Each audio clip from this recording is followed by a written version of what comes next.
Hello மக்களே, welcome back to my Anglo Tamizhachi lifestyle channel. So இன்னைக்கு ரொம்பவே டேஸ்டியான ஒரு சூப்பர்பான பீஃப் பிரியாணி தாங்க பார்க்க போகிறோம். ஒரு பர்ஃபெக்டான கேரளா ஸ்டைலில் பீஃப் பிரியாணி தேடிட்டு இருந்தீங்களா? அப்போ இந்த வீடியோ கிளிக் பண்ணது கரெக்டு தான். ரொம்பவே டேஸ்டாக இருக்க போகுது. இப்போ வாங்க டைம் வேஸ்ட் பண்ணாமல் டக்குன்னு இந்த ரெசிபியை நான் எப்படி பண்ணேன் அப்படிங்கிறத உங்களோட ஷேர் பண்ணிக்கிறேன். அதுக்கு முன்னாடி ஒரு சின்னதாக லைக் பிடிச்சிருந்தா சப்ஸ்கிரைப் பண்ணி வச்சுக்கோங்க. இப்போ வாங்க வீடியோக்குள்ளே போகலாம். இந்த பிரியாணி செய்யறதுக்காக ஒரு சின்ன மிக்ஸி ஜார் எடுத்திருக்கேன். ஒரு 3 பச்சை மிளகாய் காரத்துக்கு ஒரு அரை டீஸ்பூன்லேருந்து 1 டீஸ்பூன் அளவுக்கு இஞ்சி பூண்டு பேஸ்ட் எடுத்திருக்கேன். இஞ்சி பூண்டு பேஸ்ட்டாக போடுறத தவிர்த்துட்டு நீங்கள் ஒரு 4-5 பல்லு பூண்டு கூடவே ஒரு பெரிய துண்டு இஞ்சி சேர்த்து இந்த மாதிரி குறப்பாக அரைச்சி வச்சுக்கோங்க. இப்போ இந்த சைடில் ஒரு அரை கிலோலேருந்து ஒரு 3/4 கிலோ வரைக்கும் நான் பீஃப் எடுத்திருக்கேன். நல்ல பெரிய துண்டுகளாக எடுத்துக்கோங்க. இதில் கொஞ்சமாக தேவையான அளவுக்கு உப்பு சேர்த்துக்கலாம். மஞ்சத்தூள் கொஞ்சமாக எடுத்திருக்கேன். காரத்துக்கு அகைன் ஒரு அரை டீஸ்பூன் வரைக்கும் மிளகாத்தூள் சேர்த்துருக்கேன். ஒரு அரை டீஸ்பூன் வரைக்கும் கொத்தமல்லி தூள் சேர்த்துருக்கேன். மிளகு பவுடர், கொஞ்சமாக கரம் மசாலா போட்டால் ரொம்பவே டேஸ்டாக இருக்கும். அதனால ஒரு அரை டீஸ்பூன் வரைக்குமே கரம் மசாலா போட்டுக்கலாம். இப்போ இது கூட ஒரு 2 டீஸ்பூன் அளவுக்கு நான் கடை தயிர் தான் எடுத்திருக்கேன். வீட்டில் செஞ்ச தயிர் இருந்தால் தாராளமாக நீங்கள் அதில் போட்டுக்கோங்க.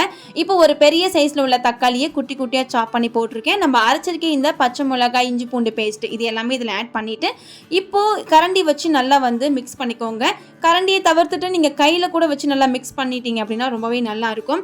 இப்போ இதை மிக்ஸ் பண்ணியாச்சு. இதை ஒரு 45 மினிட்ஸ்லேருந்து 1 hour வரைக்கும் அப்படியே மூடி போட்டு வச்சுருங்க. ஃப்ரிட்ஜில் வைக்கிறீங்க அப்படின்னாலுமே தாராளமாக வச்சுக்கோங்க. பட் நான் வெளியே தான் வச்சுருந்தேன். இப்போ இதை ஒரு 45 மினிட்ஸ் வரைக்கும் நான் மூடி போட்டு வச்சிடுறேன். இப்போ பீஃப் பார்த்தீங்கன்னா ஒரு 45 மினிட்ஸ் வரைக்கும் நான் அப்படியே விட்டுருந்தேன். அழகாக லைட்டாக தண்ணி விட்டுருக்கு பாருங்க. இப்போ இது வேகிறதுக்காக ஒரு 1/4 டம்ளர்லேருந்து ஒரு அரை டம்ளர் வரைக்கும் தண்ணி ஊற்றிக்கோங்க. தண்ணி ஊற்றுறது ஆப்ஷனல் தான். பீஃப்லேருந்தே தண்ணி வரும் அப்படிங்கிறதுனால தண்ணி தேவைப்படாது. நான் இருந்தாலும் ஒரு அரை டம்ளர் அளவுக்கு தண்ணி ஊற்றிட்டு இதை ஒரு 4 to 5 விசில் வரைக்கும் நீங்கள் உங்கள் குக்கரில் விசில் வச்சுக்கோங்க. ஸோ என்னோட குக்கரில் ஒரு 5 விசில் வந்தால் கரெக்டாக வெந்துடும். உங்களோட குக்கரில் எப்படியோ அப்படி நீங்கள் விசில் வச்சுக்கோங்க. இப்போ இந்த பிரியாணி செய்யறதுக்கு நான் இன்னைக்கு இந்த சின்ன டம்ளரில் 2 டம்ளர் அளவுக்கு நான் பாஸ்மதி ரைஸ் எடுத்துக்க போகிறேன். ஸோ இதே அளவில் நீங்கள் பிரியாணி செய்கிற எந்த அரிசி வேணால் எடுத்துக்கலாம். லைக் ஒரு சீரக சம்பா ரைஸ், பாஸ்மதி ரைஸ் அல்லது நார்மல் ரைஸ், எப்படியோ உங்களுக்கு தகுந்த மாதிரி நீங்கள் எடுத்துக்கோங்க.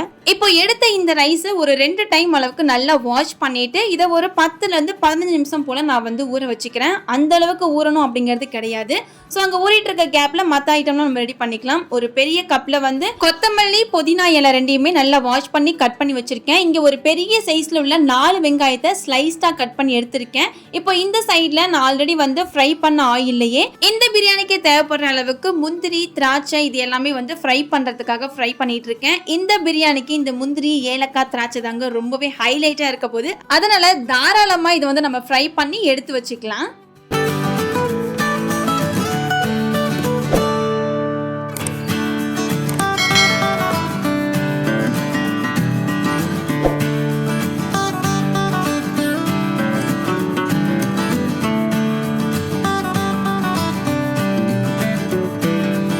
இப்போ நமக்கு இந்த முந்திரி, திராட்சை எல்லாம் அழகா ஃப்ரை ஆகி ரெடியா இருக்கு. ஸோ இது ஒரு பக்கம் இருக்கட்டும். இப்போ நம்ம கட் பண்ணி வச்சிருக்க இந்த பெரிய சைஸ்ல உள்ள 4 வெங்காயத்தை இப்போ இதில் ஆட் பண்ணிக்கலாம். இந்த வெங்காயம் நல்லா கோல்டன் ப்ரௌன் கலர் வர வரைக்கும் நல்லா மீடியம் டு ஹையான ஒரு ஃப்ளேமில் வச்சு நல்லா ஃப்ரை பண்ணுங்க. ஸோ இந்த வெங்காயம் நல்லா ஃப்ரை ஆனாதான் உங்களுக்கு அந்த பிரியாணியோட டேஸ்ட்டு ரொம்பவே சூப்பராக இருக்கும்.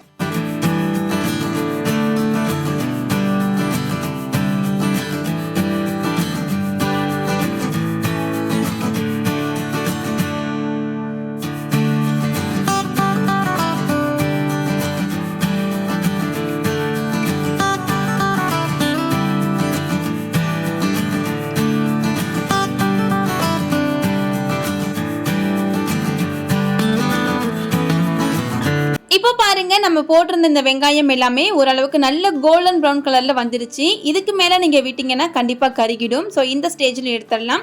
இப்போ வெங்காயம் எல்லாம் ரெடியா இருக்கு. இந்த சைடு சாப்பாடு ரெடி பண்றதுக்கு இன்னொரு ஒரு பேன்ல நான் கொஞ்சமா கீ ஆட் பண்ணிக்கிறேன். நம்ம ஃப்ரை பண்ண திராட்சை, ஏலக்காய், முந்திரி இது எல்லாமே இதுல ஆட் பண்ணிக்கலாம். இப்போ நம்ம அரிசி ஊற வச்சிருந்தோம். நான் இன்னைக்கு 2 டம்ளர் அரிசி நான் பாஸ்மதி ரைஸ் ஊற வச்சிருக்கேன். நான் இன்னைக்கு 4 டம்ளர் அளவுக்கு நான் தண்ணி ஆட் பண்ணிக்கிறேன். நான் எப்பயுமே ஒரு 1/4 டம்ளர்ல இருந்து அரை டம்ளர் அளவுக்கு எக்ஸ்ட்ராவே தண்ணி ஊத்துறது தான். ஸோ இப்போ இந்த தண்ணியிலேயே வந்து நம்ம ஃப்ரை பண்ணியிருக்க அனியன் வந்து ஒரு 1.5 டீஸ்பூன் அளவுக்கு போட்டுக்கலாம். கூடவே பட்டை, கிராம்பு, ஏலக்காய், பிரிஞ்சி இலை, நம்ம பிரியாணிக்கு என்னென்னலாம் போடுவோமோ அந்த ஸ்பைசஸ் எல்லாமே போட்டுட்டு கொஞ்சமாக உப்புமே அந்த ரைஸுக்கு தேவையான அளவுக்கு உப்புமே சேர்த்து இப்போ எல்லாத்தையும் வந்து மிக்ஸ் கொடுத்துக்கலாம். இப்போ அடுப்பை கொஞ்சம் எக்ஸ்ட்ரா வச்சுட்டு இந்த தண்ணி நல்லா கொதி வர வரைக்கும் நம்ம மூடி போட்டு வந்து இதை நல்லா கொதி வர விட்டுடலாம். ஸோ இது கொதி வந்ததுக்கப்புறம் தான் நம்ம ரைஸ் எல்லாமே வந்து போட போகிறோம்.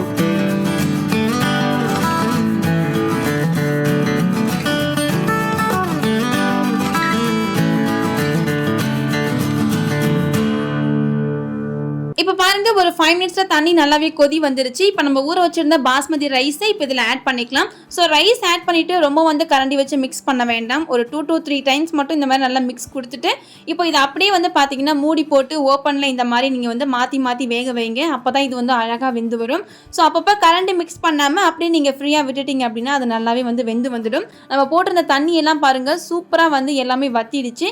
இன்னுமே ஒரு 5 மினிட்ஸ் போல அடுப்பு ஆஃப் பண்ணி மூடி போட்டுட்டீங்கன்னா அந்த இருக்கிற தண்ணியுமே நல்லாவே வந்து ட்ரை ஆகிடும். இப்போ நம்ம இந்த சைடு குக்கரில் போட்டிருந்த கறி வந்து பார்த்தீங்கன்னா அழகாக வெந்துடுச்சு. இப்போ கறியும் வந்து பார்த்தீங்கன்னா நல்லா வெந்திருக்கு. இப்போ இந்த தண்ணியை இன்னுமே கொஞ்சம் லைட்டாக வந்து ட்ரை ஆக்கிறதுக்காக அகெயின் அடுப்பை பற்ற வச்சுட்டு நல்லா ஹை ஹீட்டில் வச்சு நல்லா வந்து கொதி வர விடுங்க. ஒரு 3 மினிட்ஸுக்கு இந்த மாதிரி கொதி வர விட்டிங்கன்னா தண்ணி லைட்டாக குறைஞ்சிடும். அதுக்கப்புறம் நம்ம போட வேண்டியது எல்லாமே வந்து ஈஸியாக போட்டுக்கலாம். இப்போ ஒரு 3 to 5 மினிட்ஸ்க்கு அப்புறமா வந்து கொஞ்சமாக கீ ஆட் பண்ணிவிட்டு நம்ம எடுத்து வச்சிருக்க அனியனை இது மேலே ஆட் பண்ணி எல்லாத்தையும் மிக்ஸ் கொடுத்துக்கலாம்.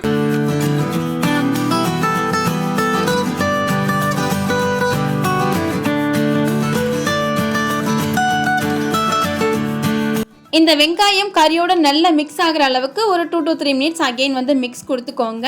ஸோ இப்போ இந்த டைமில் இந்த கறிக்கு தேவையான அளவுக்கு உப்பு, காரம் இதெல்லாம் ஏதாவது எக்ஸ்ட்ரா வேணும்னா கூட நீங்கள் போட்டு மிக்ஸ் கொடுத்துக்கலாம்.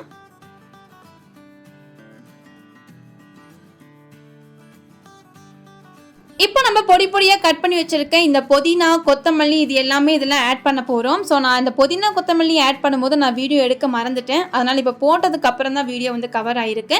ஸோ ஃபஸ்ட் லேயரில் வந்து நம்ம புதினா, கொத்தமல்லி ஒரு அரை கைப்பிடி மாதிரி போட்டுட்டு நம்ம குக் பண்ணி வச்சுருக்க இந்த பாஸ்மதி ரைஸை ஒரு 2 லேயர் மாதிரி சும்மா லைட்டாக 2 லேயர் மாதிரி ஆட் பண்ணிக்கிறேன். அதை நல்லா இந்த மாதிரி ஸ்ப்ரெட் பண்ணிவிட்டு அகெயின் மேலே வந்து மறுபடியும் கொத்தமல்லி, புதினா இலை வந்து ஆட் பண்ணிவிட்டு நம்ம ஃப்ரை பண்ணி வச்சுருந்த இந்த முந்திரி, ஏலக்காய், திராட்சை இது எல்லாமே வந்து மேலே அப்படியே வந்து மலைச்சாரல் மாதிரி தூவிட்டுருங்க.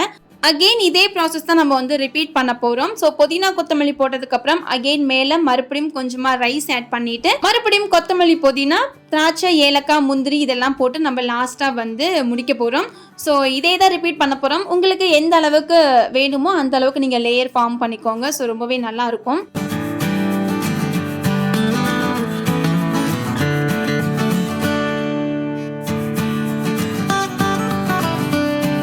லாஸ்ட் லேயரில் ஒரு அரை டீஸ்பூன்லேருந்து 1 டீஸ்பூன் போல் நல்லாவே வந்து தாராளமாக கீ ஆட் பண்ணிக்கோங்க. ஒரு அரை லெமன் ஜூஸை நல்லா வந்து ஃபுல்லாக ஸ்ப்ரெட் பண்ணி பிழிஞ்சு விட்டுக்கிறேன்.